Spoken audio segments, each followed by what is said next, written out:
मुअज़्ज़ज़ सामीन ऐश FM, नवीद मलिक आज एक बार फिर प्रोग्राम खुदा की आवाज लेकर आपकी खिदमत में हाजिर है। और इस हफ्ते में जिस मौजू पर हम बात कर रहे हैं वो है मसीही तसव्वुर रोजा। गुजरे कल मैंने रोजा के तारुफ के ताल्लुक से कुछ बातें पेश की हैं। उम्मीद है कि आप उन बातों से मुत्तफिक होंगे। अगर किसी बात पर एतराज हो तो जैसा मैं पहले कह चुका हूं, आप हमारी वेबसाइट पर या हमारे व्हाट्सएप ग्रुप में वो क्वेश्चन पूछ सकते हैं। जो कुछ कहा गया उस पर, जो कुछ नहीं कहा गया उस पर अभी सवाल न पूछें, क्योंकि मुमकिन है कि आपके सवालात के जवाबात इन टॉपिक्स के दौरान आपको मिल जाएं, इस हफ्ते के दौरान आपको मिल जाएं। लेकिन अगर आपको फिर भी जवाब ना मिले तो आप जरूर पूछ सकते हैं ताकि हम उस सवाल का जवाब भी आपको दे सकें। बात हो रही है मसीही तसव्वुर रोजा की। गुजरे कल मैंने आपको इंट्रोडक्शन करवाया रोजे का, लेकिन एक यहां से चूंकि हम शुरू कर रहे हैं इसलिए मैं एक और बात आपको बताना चाहता हूं जो बहुत जरूरी है, और वो ये है कि रोजा हर एक शख्स के रखने के लिए नहीं है। हर एक शख्स लकीर के फकीर के तौर पर रोजा नहीं रख सकता। इसका कोई तसव्वुर नहीं है, इसका कोई सबूत नहीं है किताब मुकद्दस में, जब तक कि एक खास और अहम तरीन जो शर्त है उस शर्त को पूरा ना किया जाए। मैं फिर से कहूंगा, हर एरा वगैरह रोजा नहीं रख सकता जब तक कि एक अहम तरीन शर्त को पूरा न करे। तब तक रोजा रखना महज भूख हड़ताल होगा जब तक कि उस शर्त को कबूल न किया जाए और पूरा न किया जाए। और वो शर्त कौन सी है मैं आपको बताना चाहता हूं, इसलिए कि रोजा सानवी हैसियत रखता है, उससे पहले कुछ और है। अगर हम वो नहीं करते तो सिर्फ रोजा रखना अपने आप को मुसीबत में डालना है। जब हम पहली शर्त पूरी कर लेंगे तो फिर रोजे का हमें खुद ब खुद कुछ फायदा नजर आएगा कि मैंने रोजा रखा तो क्यों रखा, इसके पीछे क्या रीजन है, क्या वजह है। और वो रीजन, वो शर्त, वो कंडीशन जिसकी मैं आपकी खिदमत में बात करना चाहता हूं वो ये है कि अगर मैंने रब्बुल इज्जत के हुजूर अपने आप को खाकसार नहीं बनाया, अपने किए गए जाने और अनजाने गुनाहों की मुआफी नहीं मांगी, जहां पर पड़ा हुआ हूं वहां पर पड़ा ही हुआ हूं, निकला नहीं हूं, और वही कुछ किए जा रहा हूं जो मुझे नहीं करना चाहिए, और फिर मैं रोजा रख रहा हूं, तो इस रोजे का कोई फायदा नहीं है। या मुझे यूं कहना चाहिए कि खुदा सबसे पहले मेरा और आपका दिल मांगता है। अगर मैंने और आपने अपना दिल खुदा को नहीं दिया और फिर हम नजराने दें, रोजे रखें, हदिये दें, दायकियां दें, चर्च बना बना कर दें, प्रॉपर्टी चर्च की लेकर दें, मैं समझता हूं ये सब फजूल है। इसका खुदा के हुजूर से कोई अजर नहीं है। केवल इसके कि रोजा रखा जाए, लाजिम है कि अपने माजी के गुनाहों का खुदा के हुजूर आंसुओं के साथ इकरार किया जाए, अपने गुनाहों की मुआफी तलब की जाए, अपने गुनाहों से तौबा की जाए, और फिर उन पुरानी राहों को छोड़ा जाए जिन राहों पर माजी में हम चलते रहे हैं। और फिर जब ज़हनी तौर पर, कल्बी तौर पर, दिली तौर पर हम मुतमईन होंगे कि अब मेरी तार रब से मिल गई है, नंबर मिल गया है, तो फिर उसके बाद हमारी नजरों नियाज भी उसको पसंद आएंगे, हमारे रोजे भी उसको पसंद आएंगे। थोड़ी सी बात खोलना चाहूंगा, इस बात को समझें मेरे अजीज सामईन।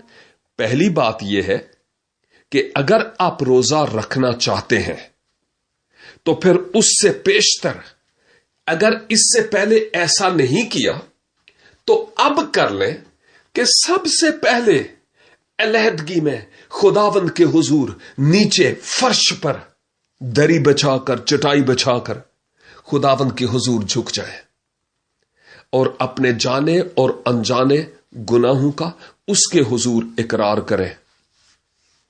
बंदा आपके गुनाहों का इश्तहार लगाएगा, रब आपके गुनाहों का इश्तहार नहीं लगाता। आप जैसा इकरार चाहे उसके हुजूर करें, वो उन गुनाहों को ऐसे गहरे समुंदर में डाल देता है कि फिर उन पर निगाह नहीं करता।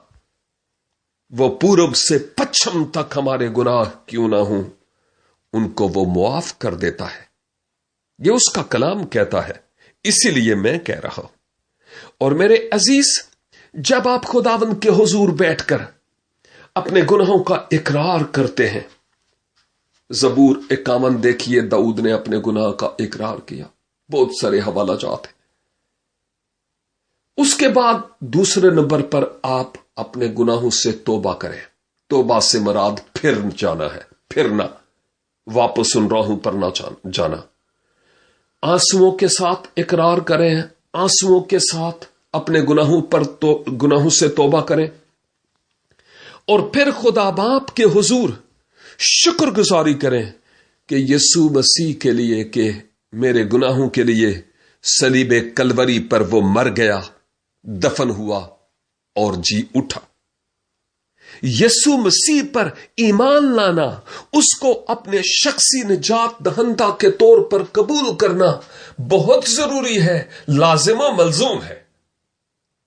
और उसके बाद चौथा नंबर, आप अपना दिल उसके लिए खोलें और खुदावंद से कहें, खुदावंद तू मेरे दिल में आ, पाक रूह की कुदरत के वसीला से, क्योंकि मैं आइंदा के लिए तेरे लिए जीना चाहता और जीना चाहती हूं।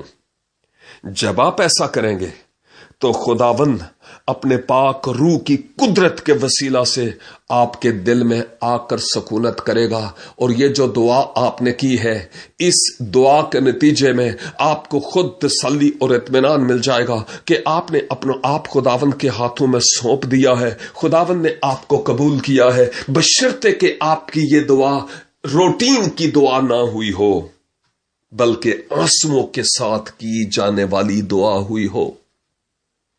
उसके बाद जब जब आप दुआ करेंगे, खुदा आपसे हम कलाम होगा, आपसे बोलेगा, अपनी मर्जी आप पर जाहिर करेगा। लेकिन लाजिम है कि अपना रूहानी रेडार अलर्ट रखें कि खुदावन आपसे क्या कहना चाहता है।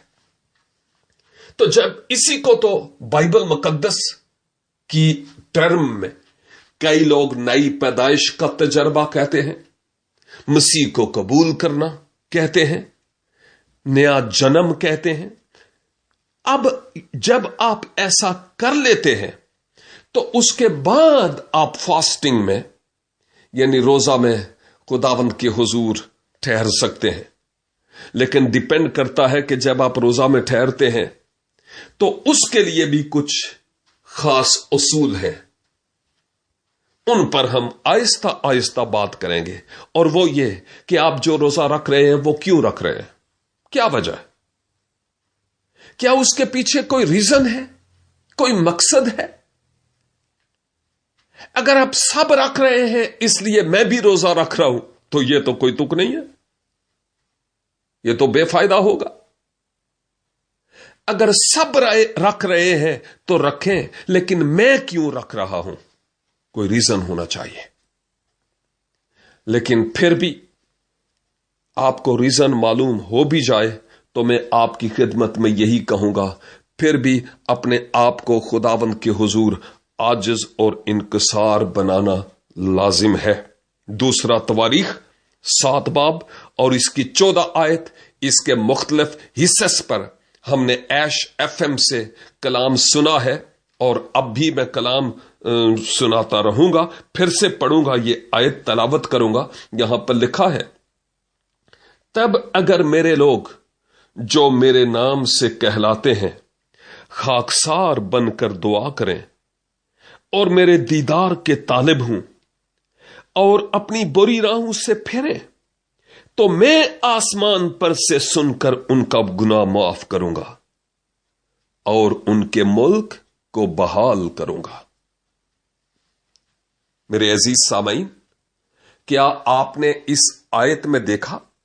خدا کہتا ہے میں جواب تب دوں گا جب میرے لوگ جو میرے نام سے کہلاتے ہیں اپنے آپ کو خاکسار بنائیں، اپنے گناہوں سے پھریں، میرے دیدار کے طالب ہوں، اور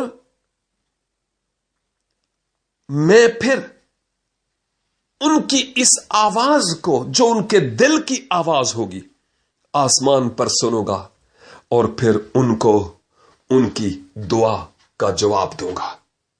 تو ہم نے گزرے کل روزہ کا تعارف دیکھا، مسیحی تصور روزہ کی بات دیکھی ہے، اور آج ہم اس موضوع پر بات کر رہے تھے کہ روزہ رکھنے سے پیشتر شرط ہے، جس شرط کو میٹ کرنا، پورا کرنا لازم ہے، اور اگر اس شرط کو میں نے پورا نہیں کیا تو میرا محض روزہ رکھنا بھوک ہڑتال ہوگا، نہ خدا کے حضور وہ ایکسپٹیبل ہے اور نہ ہی اس کے ریزلٹ میں مجھے کچھ ملے گا۔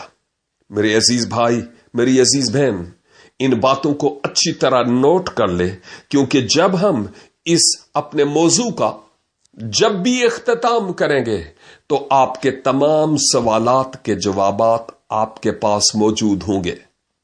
یہ خزانہ ہے جس کو آپ اپنے پاس جمع کر سکتے ہیں، یہ جو ہمارے ڈیلی میسیجز آپ کو موصول ہو رہے ہیں۔ اپنے آپ کو خداوند کے حضور عاجز اور حلیم اور فروتن بناتے ہوئے اس کے حضور روزہ رکھیں۔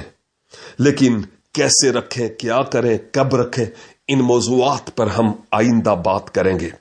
سامعین، پھر سے کہوں گا، سنتے رہیے ہمارا پروگرام خدا کی آواز، اور دوسروں کو بھی اس پروگرام کی بابت بتاتے رہیے تاکہ وہ بھی برکت پائیں، کہ آئیں سنیں خدا کی آواز صرف ایش ایف ایم پر۔